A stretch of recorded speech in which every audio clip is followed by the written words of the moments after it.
The 7 Habits of Highly Effective People, first published in 1989, is a business and self-help book written by Stephen R. Covey. Covey defines effectiveness as the balance of obtaining desirable results with caring for that which produces those results. He illustrates this by referring to the fable of the goose that laid the golden eggs.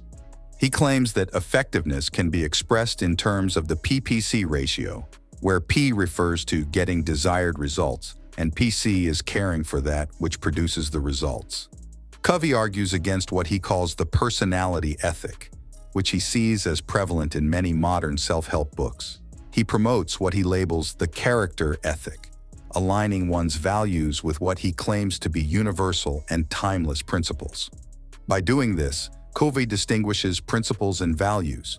He sees principles as external natural laws, while values remain internal and subjective. He says that values govern people's behavior, while principles ultimately determine the consequences. Covey presents his teachings in a series of 7 habits, organized as a progression from dependence through independence on to interdependence. The 7 habits. Covey uses the concept of paradigm shift and says that different perspectives exist, i.e., 2 people can see the same thing and yet differ from each other in their perception of the thing. Covey also introduces the maturity continuum. These are 3 successive stages of increasing maturity: dependence, independence, and interdependence. At birth, everybody is dependent, and characteristics of this dependence may linger. This is the first and lowest stage of maturity. Covey says that each of the first 3 habits is intended to help achieve independence.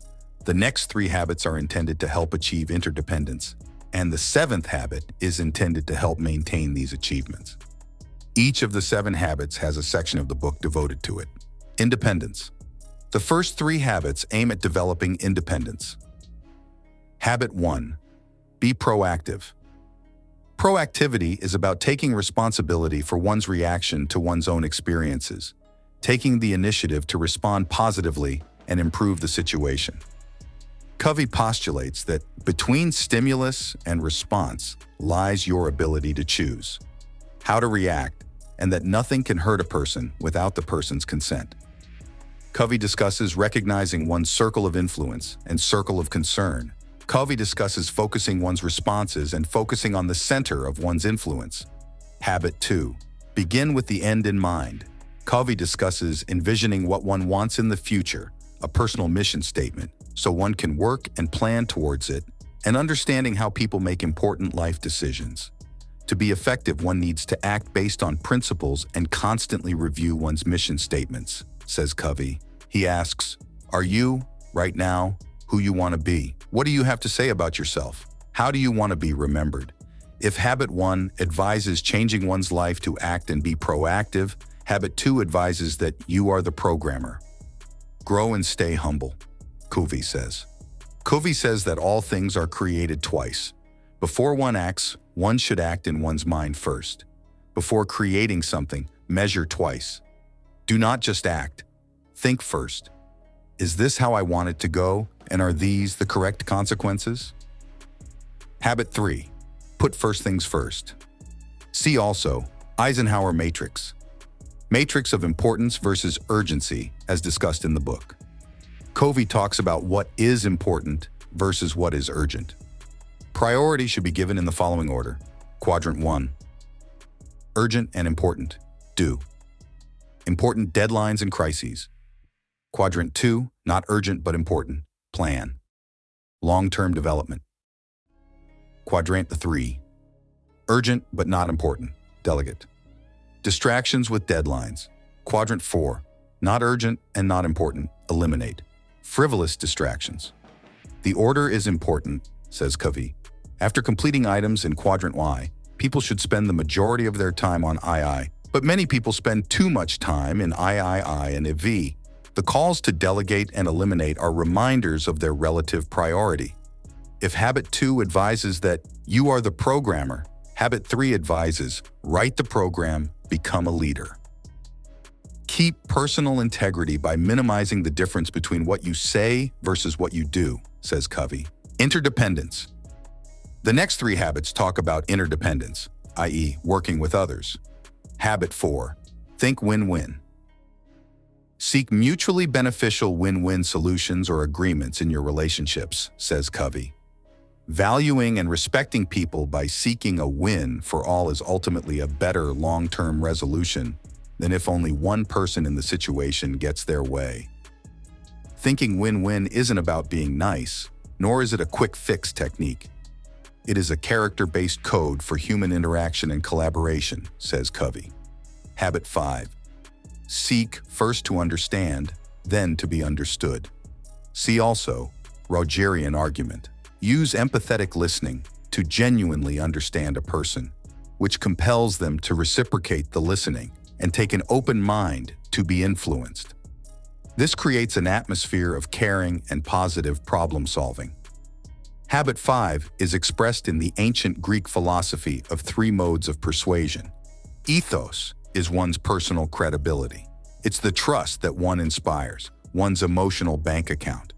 Pathos is the empathetic side, the alignment with the emotional trust of another person's communication. Logos is the logic, the reasoning part of the presentation.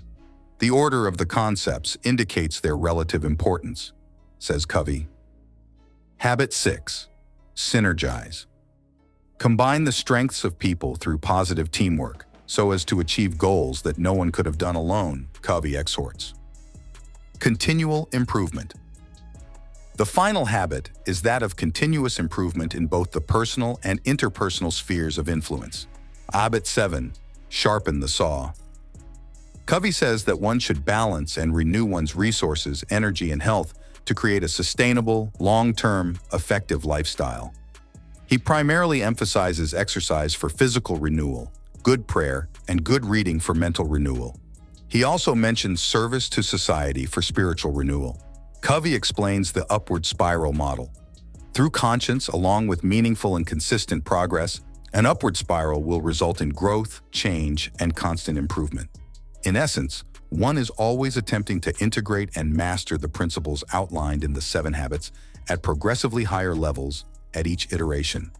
Subsequent development on any habit will render a different experience, and one will learn the principles with a deeper understanding. The upward spiral model consists of 3 parts: learn, commit, do. According to Cove, one must continue consistently educating the conscience with increasing levels in order to grow and develop on the upward spiral. The idea of renewal by education will propel one along the path of personal freedom, security, wisdom, and power, says Covey. Abundance mentality. Covey coined the term abundance mentality or abundance mindset, a way of thinking in which a person believes there are enough resources and successes to share with others. He contrasts it with the scarcity mindset, i.e., destructive and unnecessary competition, which is founded on the idea that if someone else wins or is successful in a situation, it means you lose, because you are not considering the possibility of all parties winning in some way or another in a given situation.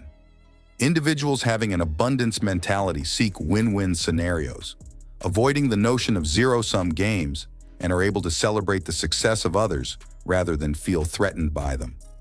The author contends that the abundance mentality arises from having a high self-worth and security, see habits 1, 2, and 3, and leads to the sharing of profits, recognition, and responsibility.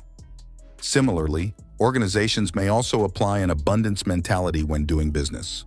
Reception. At the end of 1994, U.S. President Bill Clinton invited Covey, along with other authors, to Camp David to counsel him on how to integrate the book's ideas into his presidency. In August 2011, Time listed 7 Habits as one of the 25 most influential business management books. Upon Covey's death in 2012, the book had sold more than 20 million copies.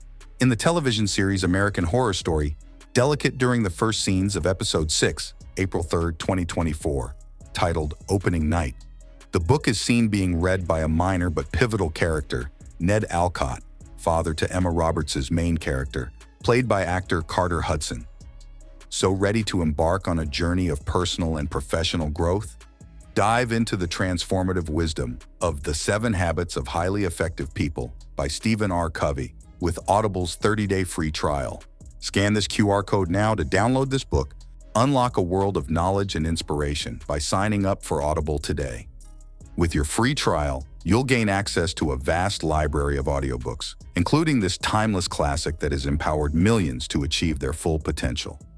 Click the link below to start your free trial and begin your journey towards greater effectiveness, success, and fulfillment. Start your 30-day free trial with Audible. Don't miss out on this opportunity to discover the habits that can change your life. Take the first step towards personal transformation with Audible's free trial now. Thank you for joining us on this journey of self-discovery and growth. Remember, every moment is an opportunity for positive change and transformation. Before we say goodbye, don't forget to show your support by hitting the like button and subscribing to our channel. And if you haven't already, be sure to click the notification bell to stay updated on all our latest videos. Until next time, remember to embrace the habits of highly effective people and strive to make each moment count. Only good vibes until we meet again.